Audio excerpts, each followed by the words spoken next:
मित्रों नमस्कार। इस वीडियो में हम बात करेंगे कि देश की राजनीति में और बिहार की राजनीति में विशेषकर परिवारवाद का मुद्दा कितना बड़ा है, यह अच्छा है या बुरा है, इससे देश की और प्रदेश की राजनीति में, बिहार के विकास में और युवाओं को रोजगार मिलने में, इंफ्रास्ट्रक्चर के डेवलपमेंट में क्या फायदे हैं, क्या नुकसान है, उस पर आते हैं। उससे पहले एक बात, एक कहावत है, नाम में क्या रखा है। परंतु उदाहरण के लिए यदि तेजस्वी यादव जी के बायोडाटा में से उनके पिताजी का नाम हटा दिया जाए तो वो कौन है, उनकी पहचान क्या है, उन्होंने क्या ऐसा किया है कि एक बड़े ओहदे पर वो बैठे, उनका क्या ऐसा उनकी अचीवमेंट्स हैं कि उनके पास सैकड़ों करोड़ की संपत्ति है। क्या उन्होंने कोई बिजनेस किया है जिससे उन्होंने करोड़ों रुपए कमाए हों? क्या उन्होंने नौकरी की है जिसपे हमारे तरफ से लाखों रुपए टैक्स देकर कमाया जाता है? क्या उनको कोई लॉटरी लगी है? किस प्रकार से उन्होंने ये सैकड़ों करोड़ रुपए कमाए? क्या है वो बोलते हैं बहुत अच्छे क्रिकेटर रहे हैं। उनके क्रिकेट के रिकॉर्ड को उठाकर देखिए, 10 रन प्रति मैच बनाकर फर्स्ट क्लास क्रिकेट, वो भी पिताजी जब सेक्रेटरी थे बिहार क्रिकेट एसोसिएशन के तक खेला, कोई उपलब्धि नहीं। तो परिवारवाद के मुद्दे पे आते हैं।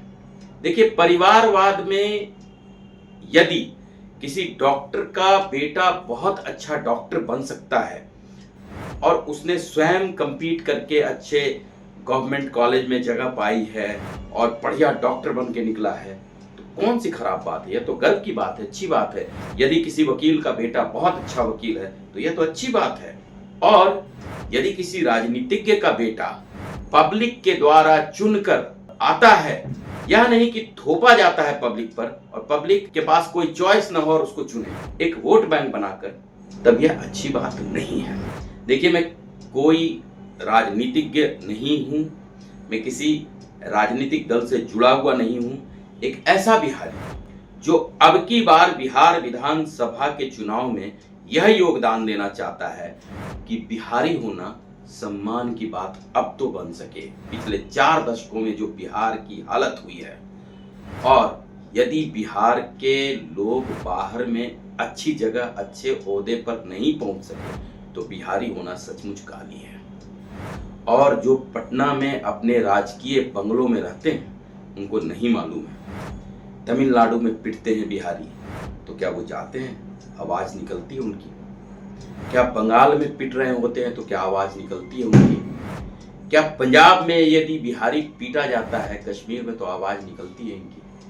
देखो, बिहार को वो सम्मान मिलना चाहिए जिसका वो हकदार है। बिहार जयप्रकाश नारायण की धरती है, महान सम्राट अशोक की धरती है, गौतम बुद्ध की धरती है, महावीर की धरती है, कर्पूरी ठाकुर की धरती है, वीर कुंवर सिंह की धरती है। बिहार कैसे इतनी बांझ हो गई पिछले 4 दशकों में कि अब हम इन परिवारवादियों के भरोसे? देखिए, मैं जन सुराज का कोई समर्थन इसलिए नहीं कर रहा कि मैं जन सुराज का कोई नेता हूं। मैं तो सिर्फ इसलिए उनका समर्थन कर रहा हूं कि वो नए अच्छे लोगों को मौके दे रहे हैं, क्योंकि वह बिहार के विकास की बात कर रहे हैं, क्योंकि वह एक योजना लेकर आ रहे हैं कि कैसे बिहार का विकास होगा। वह बात कर रहे हैं कि बिहार से पलायन क्यों रुकना चाहिए, कैसे रुकना चाहिए। वह बात कर रहे हैं कि नए अच्छे लोग आए, तो क्या उनका सम्मान नहीं होना चाहिए? आप भी करिए ना, हम आपका साथ क्यों नहीं देंगे। परंतु आप परिवारवाद करेंगे, पिताजी, माताजी, भैया, आप, दीदी, छोटी बहन, सब आप ही हैं। ये क्या प्राइवेट लिमिटेड कंपनी चलाकर आप बिहार को गुलाम बनाना चाहते हैं अपना? ऐसे प्राइवेट लिमिटेड कंपनीज जो कि उत्तर प्रदेश में समाजवादी पार्टी के नाम से चलती हो, या फिर राष्ट्रीय जनता दल के नाम से चले, तेलंगाना में चल रही हो, या फिर किसी भी प्रदेश में चल रही हो, उनका विरोध होना चाहिए। क्या और युवाओं को मौके नहीं मिलने चाहिए? क्या पढ़े लिखे लोगों को मौके नहीं मिलने चाहिए? क्या इंडस्ट्री से जो बेस्ट लोग आते हैं, क्या उनको इंडस्ट्रियल डेवलपमेंट करवाने के लिए मौके नहीं देने चाहिए? जो सेना के बड़े ऑफिसर्स हैं, जो पुलिस के बड़े ऑफिसर्स हैं, जिन्होंने ब्यूरोक्रेसी देखी है, जो बढ़िया समाज चला सकते हैं, क्या उनको मौके नहीं मिलने चाहिए? क्या प्रोफेसर्स को मौके, टीचर्स को नहीं मिलने चाहिए?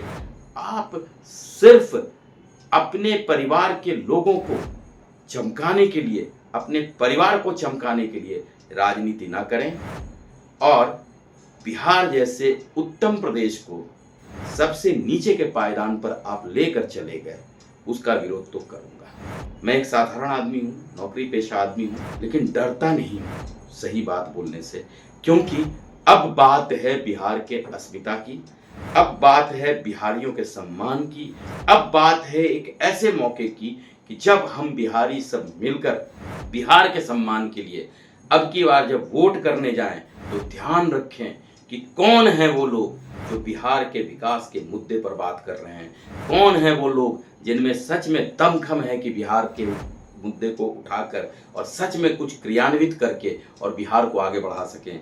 इस बार जब वोट करने जाएं 2025 के बिहार विधानसभा चुनाव में, तो यह ध्यान रहे कि हम किस पक्ष के साथ हैं। और जन सुराज ने तो कुछ अच्छी बातें की हैं। क्यों ना नकली शराबबंदी को बंद किया जाए, क्यों ना पलायन के मुद्दे पे बात किया जाए, क्यों ना लाखों करोड़ों नए युवाओं को राजनीति जैसे सबसे उत्तम काम में मौका दिया जाए जिससे समाज का उत्थान हो सकता है, क्यों ना पिछड़े वंचितों को भी एक साथ लाया जाए, क्यों ना एक साथ मिलकर जय बिहार बोला जाए, जय जय बिहार बोला जाए।